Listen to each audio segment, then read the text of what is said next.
Welcome back to my channel Teh Ica Crochet. Masuk dalam segmen podcast virtual horor kolaborasi dengan Kak Afizila. Episode kali ini kita akan menceritakan tentang stasiun radio yang berhantu. Untuk cerita selanjutnya, Kak Afi akan menceritakan dengan detail cerita-cerita yang sangat mencekam. What's up everyone?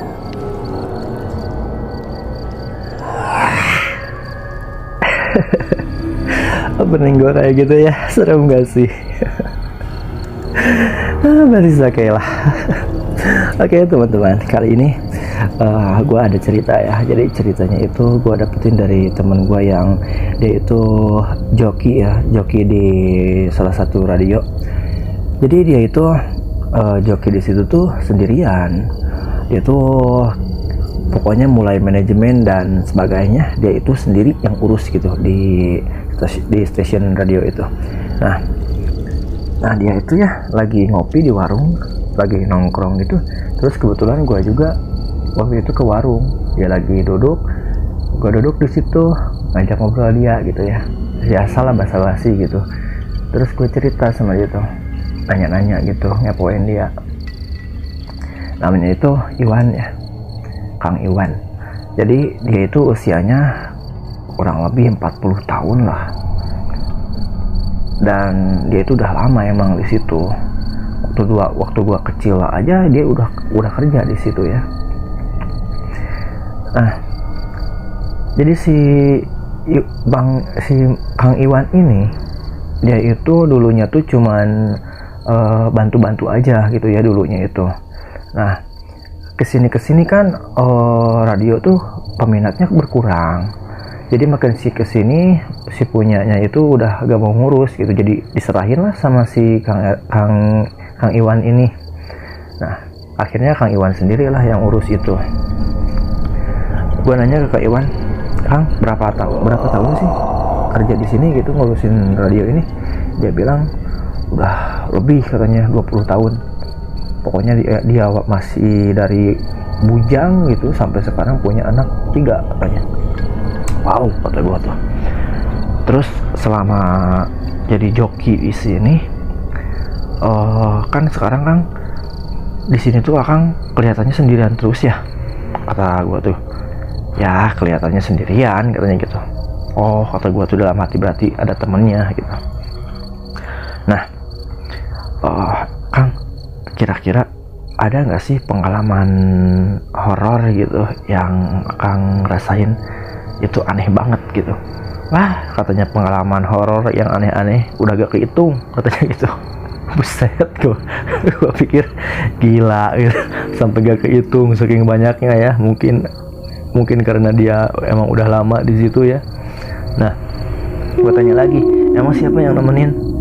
Ya ada katanya gitu.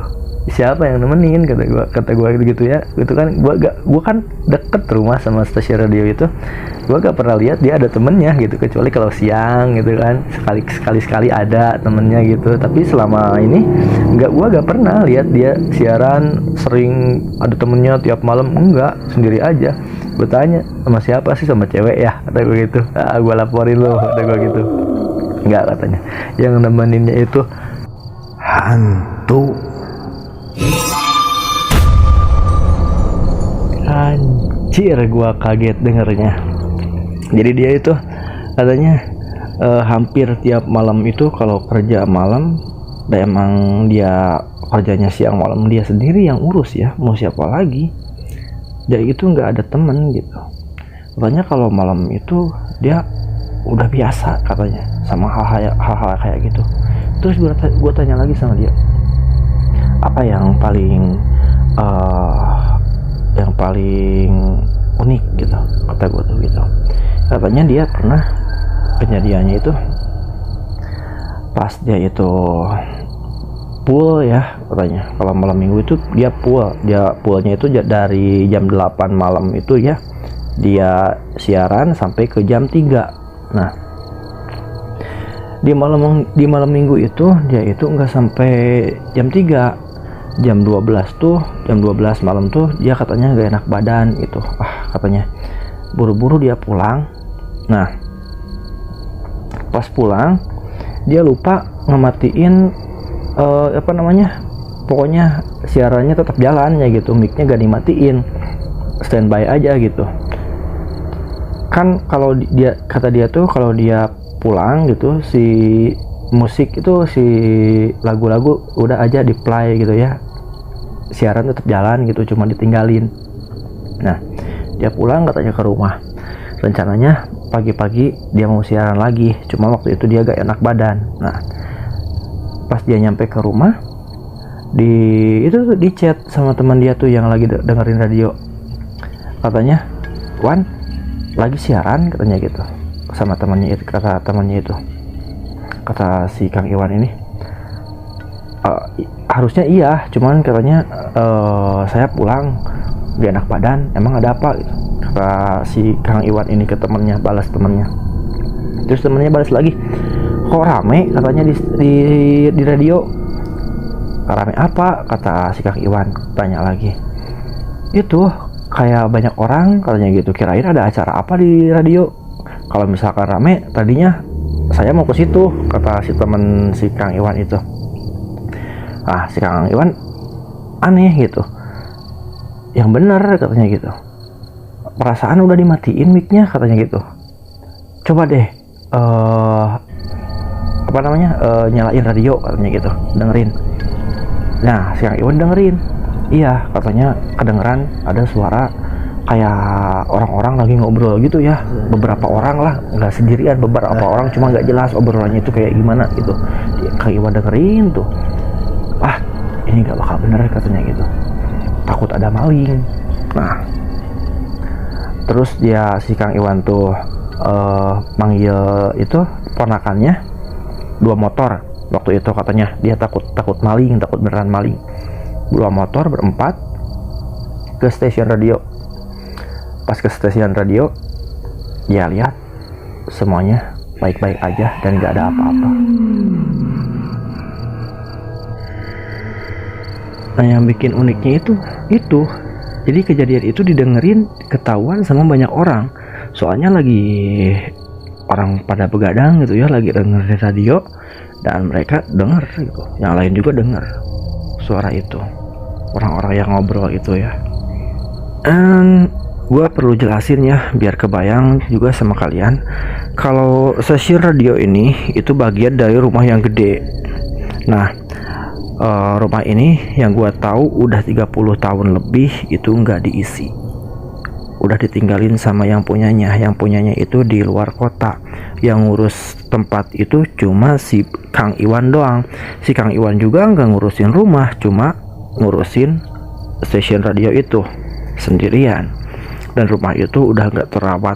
Pokoknya rumah gede, kaca-kaca besar, jendela-jendela gede, dan bangunan yang udah nggak terawat, udah rumput-rumput udah tinggi, dan pokoknya ngeri juga sih, atap-atapnya udah bolong.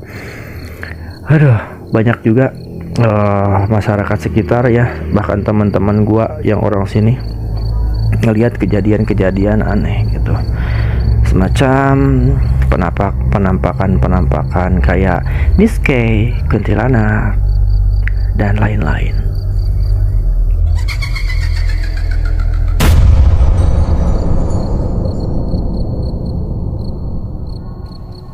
Oke, lanjut cerita nih. Cerita dari teman gua yang ngalamin kejadian mistis itu. Mereka itu kan lagi nongkrong di belakang ya, di belakang rumah itu. Dan rumah itu tuh sekelilingnya itu di pagar benteng tinggi. Dan rumahnya juga tinggi banget, bro. 3 tingkat, bayangin aja, 3 tingkat dan semuanya kosong. Banyak kamar-kamar kosong di situ. Mereka lagi nongkrong, teman-teman gua lagi nongkrong, lagi ngudud, lagi ngopi gitu kan, lagi bercanda, rame gitu. Tiba-tiba, bro, ada yang nyelonong, kayak bayangan putih nyelonong nembus ke dinding. Dan itu bikin teman-teman gue semuanya bubar udah waktu itu juga. Mereka udah tahu, dan itu mereka ngalamin kayak gitu tuh bukan sekali dua kali katanya. Dan pernah juga mereka juga ngalamin waktu ngeliwet ya, masak nasi gitu rame-rame, makan-makan ngeliwet di luar gitu ya, lagi bersihin daging ayam sama bersihin ikan gitu. Mereka menunya ikan, bakar ikan sama bakar ayam. Tiba-tiba ada yang ketawa-ketawa dari atas.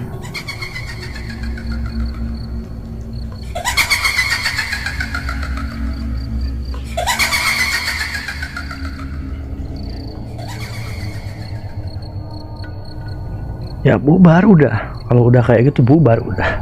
Akhirnya ngeliwetnya gak jadi. Emang ya, kalau misalkan katanya kalau ada bau-bau anyir tuh suka kepanggil.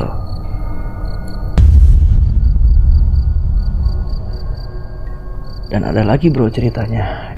Ini ceritanya dari orang yang lagi makan di tempat gua. Nah kan nenek gua tuh jualan nasi, lauk gitu ya, sama bubur ayam di situ. Nah, itu jam subuh lah, udah bukan subuh lagi, udah mau pagi, udah terang. Nah, dia tuh lagi sarapan di situ. Dia ngadepnya ke jalan, ke seberang gitu kan. Jadi jualannya gua tuh rumah gua juga pinggir jalan. Nah, dia ngelihatnya ke seberang. Ngelihat ke seberang jalan, ngeliatin rumah itu. Dia itu ngelihat ke atas, ke lantai 2. Lantai 2 itu kacanya itu gede banget. Terus si orang yang lagi makan itu bilang ke nenek gua, "Bu," katanya, "cantik ya orang itu yang di dalam, yang punya rumah ini," katanya. "Rambutnya panjang," katanya gitu, "pakai baju merah." Nah, nenek gua kaget juga gitu.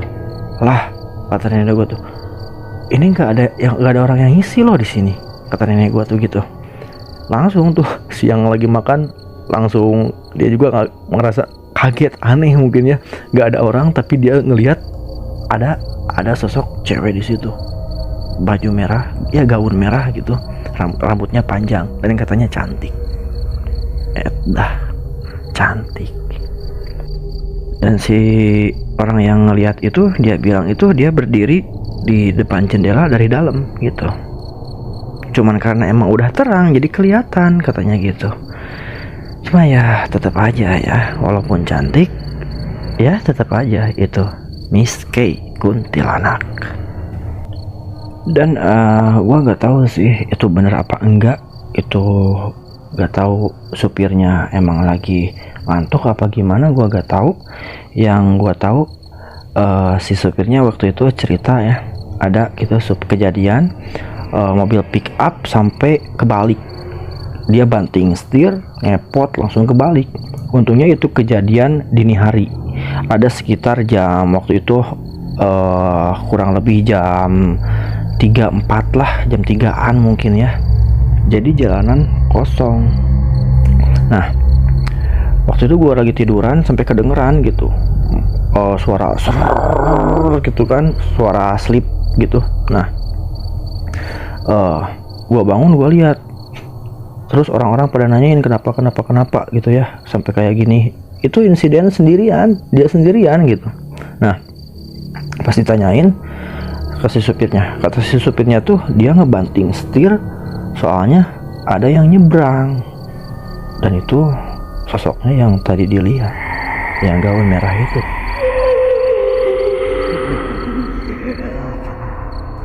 Terus cerita dari orang yang punya rumah di samping rumah itu, di samping stasiun radio itu. Nah, dia kan rumahnya tuh tingkat 2, jadi ngelewatin benteng itu, benteng stasiun radio itu, rumah itu, jadi kelihatan gitu. Nah, kalau dia lagi di atas gitu, kalau udah maghrib dia sering katanya dia lihat ya kayak sosok yang tadi, cewek rambutnya panjang pakai gaun merah di atas lagi nyisir rambut gitu. pakai tangan gitu, bukan nyisir ya, mainin rambut pakai tangan gitu. Dia itu sering lihatnya itu pas udah maghrib katanya, udah gelap-gelap gitulah, baru gelap-gelap kayak gitu. Ngeri banget kan.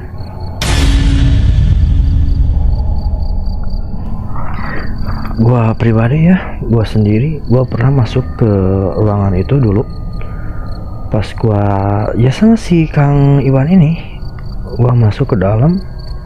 Waktu itu gua disuruh itu nyariin milih batu gitu, waktu zaman batu akik dulu kan.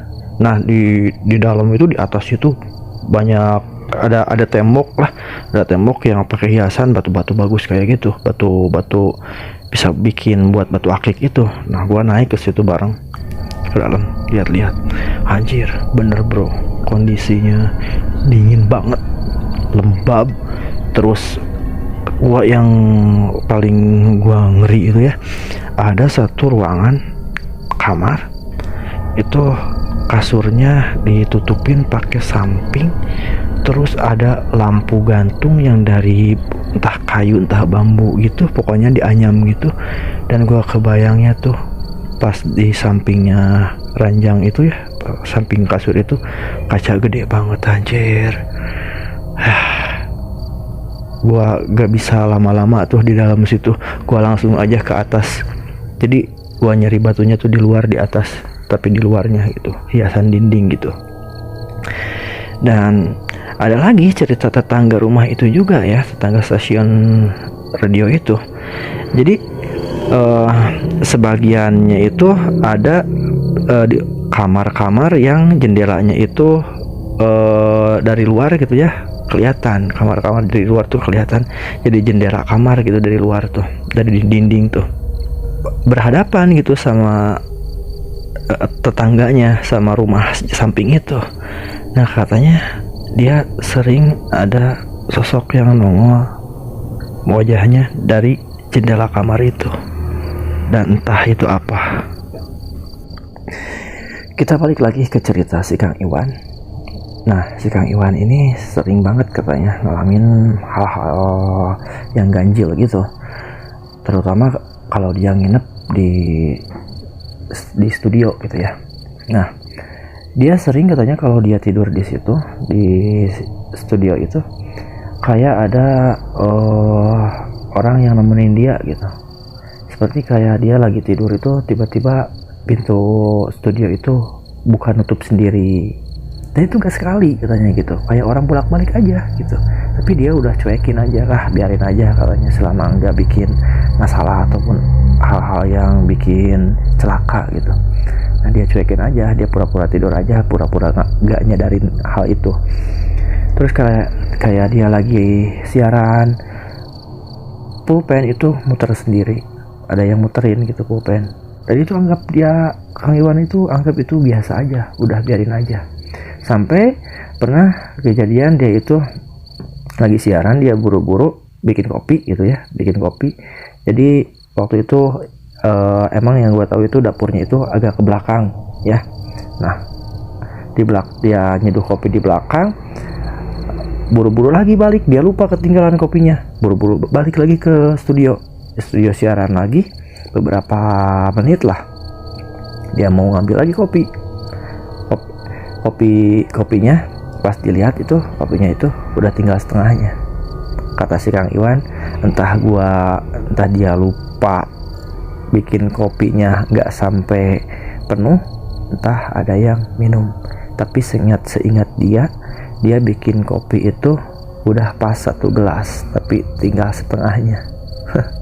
Dan itu aneh katanya yang bikin si Kang Iwan waktu itu ngerasa serem gitu ya, ngeri banget, sampai dia itu putusin langsung balik aja. Waktu itu dia tuh lagi siaran katanya, kan siaran itu depannya tuh kaca ya, dari ruangan studio ke ruangan depan itu dipisah sama kacanya kurang lebih 2 meter, gede gitu. Nah dia lagi milih lagu gitu, lihat ke komputer, dia kelihatan di depan dia itu ada yang lewat pelan, lewat gitu.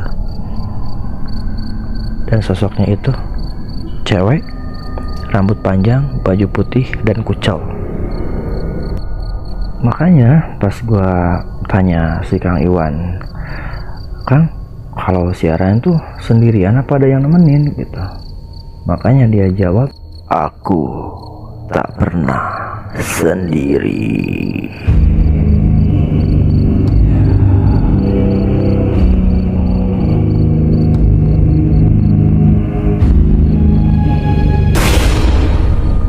Terima kasih telah menyimak cerita ini sampai selesai. Untuk next episode akan ada cerita yang lebih menarik lagi, lebih mencekam lagi, bersama aku Teh Ica Crochet berkolaborasi dengan Kak Afizila. Bagi yang punya cerita seru atau video menarik, bisa dikirim ke DM Instagram Teh Ica Crochet, dan kami akan menayangkan video tersebut dan akan menceritakan ulang dengan versi kami. Terima kasih.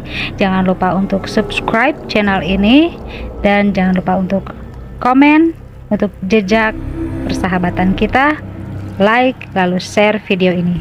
Thank you and bye bye.